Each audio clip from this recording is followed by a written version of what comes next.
What's going on, everybody? My name is Jordan, and today I'm going to be bringing to a special video on ICT's concepts and the ones that I personally use to stay profitable and consistent in the markets. And if you never heard of ICT's concepts, definitely go to his YouTube channel and check his stuff out. It's amazing education, and he's an amazing mentor. He definitely helped me and a few of my other guys that I know a lot personally, and it definitely took my trading from here to all the way up here. All right, so definitely go give him a follow, give him a subscription, and definitely check out his education. And before I even get started, I do want to ask you guys to definitely drop a sub, drop a like, and definitely let me know how I'm doing. You could email me personally about that, and just lets me know that I'm doing a good job and that you guys would like to see more and more content that I put out, and that definitely helps me out a lot. All right. So with that being said, let's get into it. All right, so guys, what I'm going to be showing you right now in this moment is a previous trade that I took in the past, and I'm going to be showing you the timestamps on it, of course, so you understand that this is not in hindsight that I'm trading. This is all proof that I'm actually doing this before and after. So this particular trade setup that I had was on January 14th, 2022, and this was on the Dow Jones, which is US 30. And during this time of current price action, I identified something that we call smart money divergence or smart money tool, where if you want to understand it more, definitely go to ICT's page. But it's basically where correlating pairs are diverging. And what divergence means is when one pair is trading higher and the other one is trading lower, and vice versa. Okay. So we have, just to break down this trade setup, we had the high, low, and the higher high. And up, instead of the NASDAQ trading a high, low, and higher high as like similar to the Dow, the NASDAQ actually made a high, low, and a failure to make a higher high and broke structure to the downside. Okay, and at the time of this, before this candle even finished printing, I identified this last down candle right here, this last black candle, as my bearish breaker, my ICT bearish breaker. And as soon as price printed the second candle on the 4-hour time frame, this is where I was looking to get my entry, and this is where I was looking to take profit below this low, which is what I actually got. All right, so let me go back to this. Excuse me, wrong one. Right, so pay attention to the time up here. This is at January 14th, 2022, 12:13 p.m. Right, New York Standard Time. That's the time that I use because I live on the Eastern Time. I live in New York. All right, so that's the before, and here is the after. Okay, price traded back up into this bearish breaker, and immediately we fell down to the downside and took out this low, which is out where I was looking to take profit from. All right, and you can see right here. Okay, so this is not hindsight. This is all proof. All right, I have a lot of before and afters that I use, what that I post inside of here, and that's just a little bit about it. Okay, what I usually do is I come to the charts, and actually let's go to a blank chart. Right, so I mostly trade. If we go to my favorites, just as US 30, the Nasdaq. I don't trade the S&P, but I do trade gold. So I only trade the Nasdaq, the US, with the Dow Jones, and also gold. All right, so here we are on gold. I mean, excuse me, on US 30, and going back to where the trade actually that I just showed you guys took place at was right here, right on the Nasdaq. I'm going to show you as well. So this is January 12th of 2022. High, low, higher, high. Structure gets broken to the downside. Now let's go to the Nasdaq. Okay, same day, January 12th, high, low. The market failed to make that higher high right here, and we broke structure to the downside. All right, so using smart money with a smart money tool, SMT divergence, along with the breaks of structure, that gives me my confirmation for taking a short or even taking a long position as well. It would just be inverted. But this right here has got me a lot of profitability in the markets. And this pattern, quote unquote, is it's a fractal pattern. You're going to see this on any time frame. It doesn't matter what time frame you're looking at. Time is fractal, the markets are fractal. You're going to see whatever you see on the higher time frames, you can definitely see on the smaller time frames. Except on the higher time frame, it just takes a lot more time, since these are all time intervals for the candlesticks to print out. So you can see this pattern on a 1 minute time frame, 4 hour, 15 minute, 5 minute, monthly time frame, weekly time frame. All right. And also, before I even get started on to the second concept, let's go over the weekly time frame. Like I said before, we are on the US 30, right? The Dow Jones. And take a look. What I just showed you guys on the 4 hour time frame, you can see the Dow trading high, low, higher high. Structure gets broken. Now let's go to the NASDAQ. It's a little sloppy over here. This is what I use to practice and backtest on. But same thing, high, low, the market failed to make a higher high, structure broke down to the downside.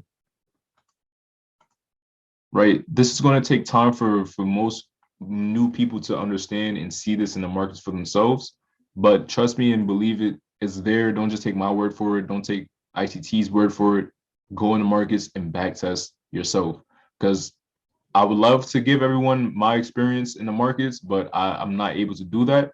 So what I can give you guys is a guide on where to look in the market, so you'll be able to train yourself and become profitable in your own way. All right.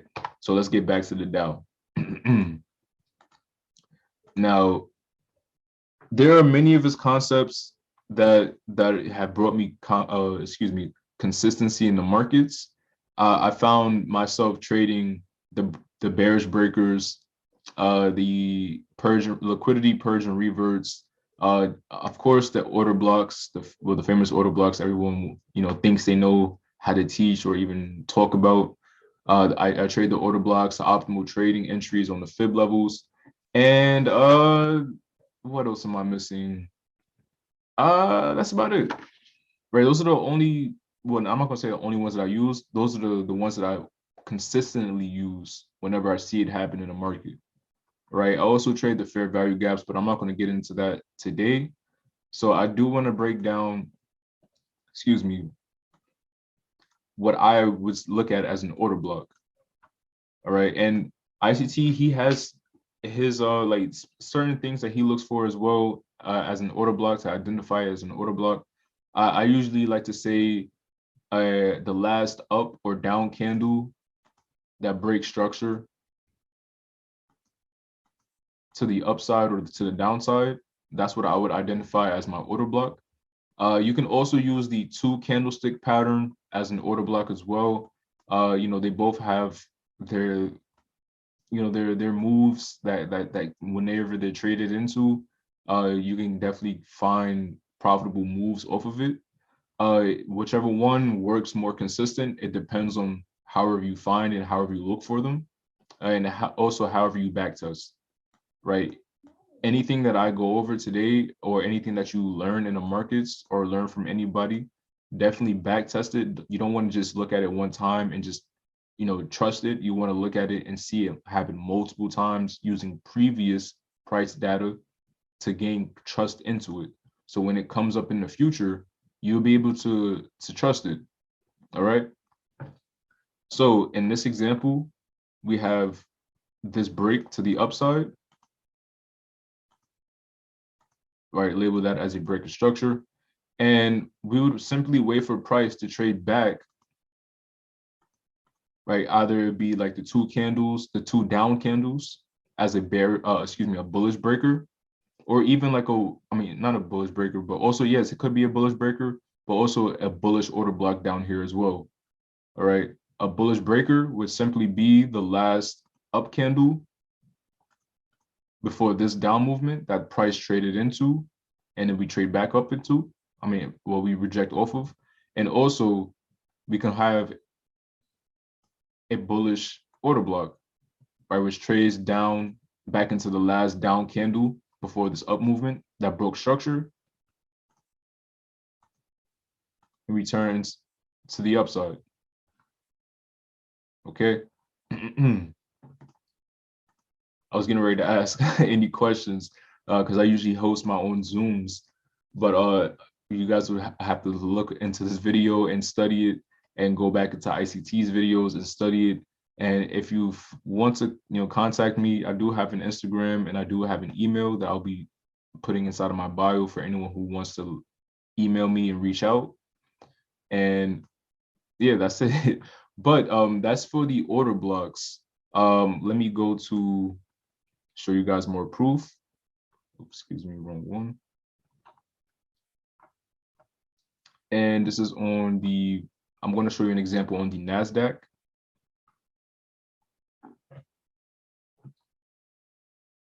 Is this the NASDAQ? All right, perfect. So what you see here, this is on January 1st, 2022. I identified this last up candle before this down movement as my bearish order block. And BSL just simply stands for buy side liquidity. And I was waiting for price to return back up into this area and then continue to the downside. All right. And this is what we got. This is January 4th, 2022. Price trades into the order block. We don't violate it. We don't trade above the high. We still stayed inside of the high within this range. So this is still a valid order block. And look at the reaction that we got based off of price trading into it. Price traded up into it, and we immediately started to break down. Okay, obviously I did capture more positions on this entry where I identified this down candle as my bearish breaker because there was divergence on the NASDAQ and also on the Dow Jones. So price traded down. I waited for price to trade back into this candle. And as you can see, January 4th, 2022, this is before price even printed any of this out. And here's the after. Right, you may not be able to see it, but price traded back into this candle. And I got my second fill on my second entry, and price traded to the downside.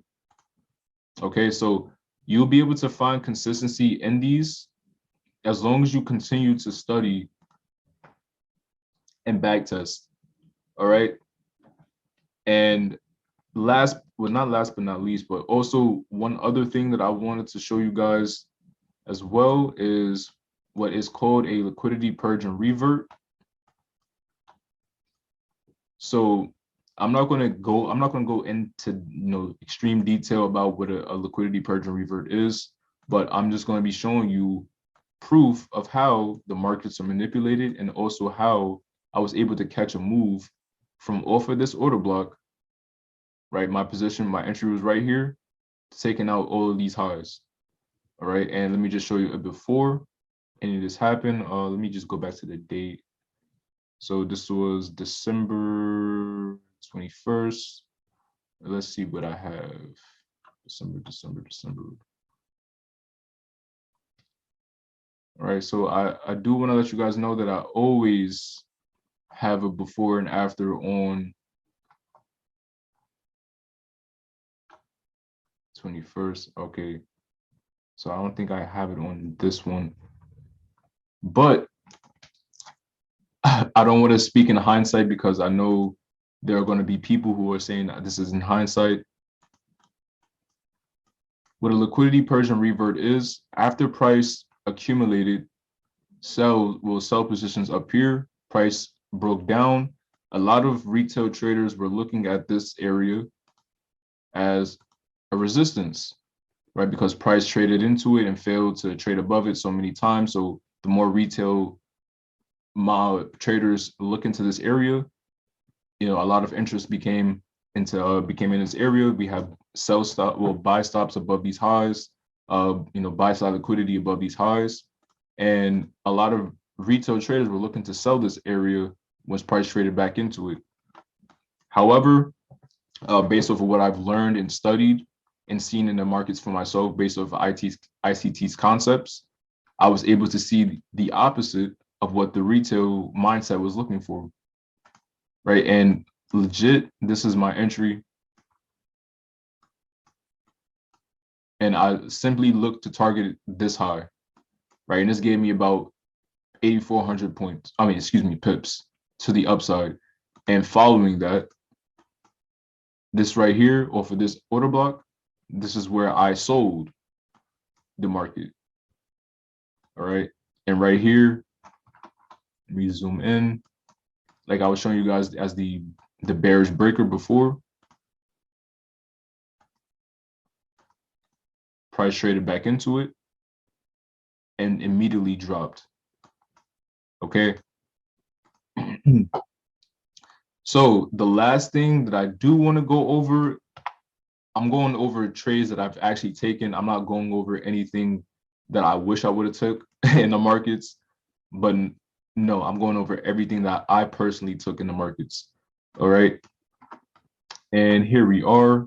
And this is the last thing I'm going to show before I even will let you guys go.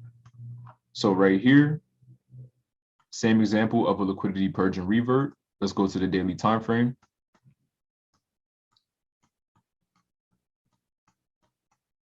Boom. Liquidity. I identified this area as a liquidity pool. Let me put the magnet on. All right, perfect. Boom. So I identified this as a liquidity pool, this pink line, because I understood that this is where retail was going to be looking to buy, right? They see this as a support level on a daily time frame, right? Price traded into it, bounce, price traded into it again, bounce, bounce, price came close to it and bounced, and the same thing. So understanding liquidity, what's resting below these lows? Sell side liquidity, sell stops, people who are looking to sell the market or even buy the market as it price trades into it, or sell the market as price trades below it. Okay, so excuse me. Once I understood that price wanted to show signs of going higher on the smaller time frames, I immediately dropped down to the 4-hour and a 1-hour time frame to find my position. And as you guys can see right here, this is not cherry picking. I actually took this trade. Let me see if I can even find it. I hope I can find it on the before and afters. No, this is not it. Man, no, I don't have it up here, but it's in definitely in one of my other chats. All right, but just to keep everything simple, let's zoom in. Price, I took my entry right off the open of this bearish order block right here. I mean, excuse me, this bullish order block. I usually give myself a 1,500 point, excuse me, pip stop loss on the indices, and I was looking to take profit above these highs, but I did close out, excuse me, above this high. Right after price traded above this is where I took profit at, and I was going to look to hold for higher pricing, but I was definitely satisfied with this move right here. This is well over 10,000 pips. So that was the move for the I believe the rest of the month that I took, and that was pretty much it. So I don't think I went over the optimal trade entries. So the optimal trade entries is basically off the fib.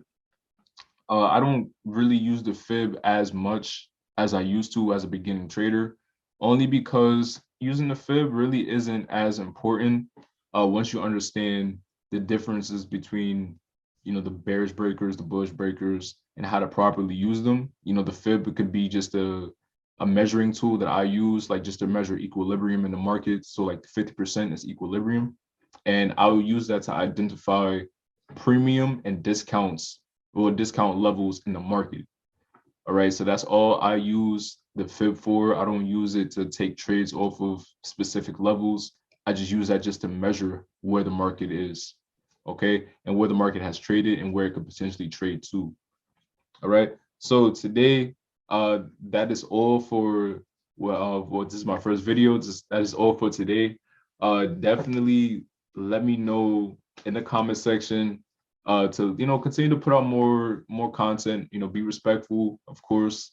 If you enjoy my content, definitely give me a thumbs up and definitely give me a subscription. And without all that being said, I hope everyone has an amazing day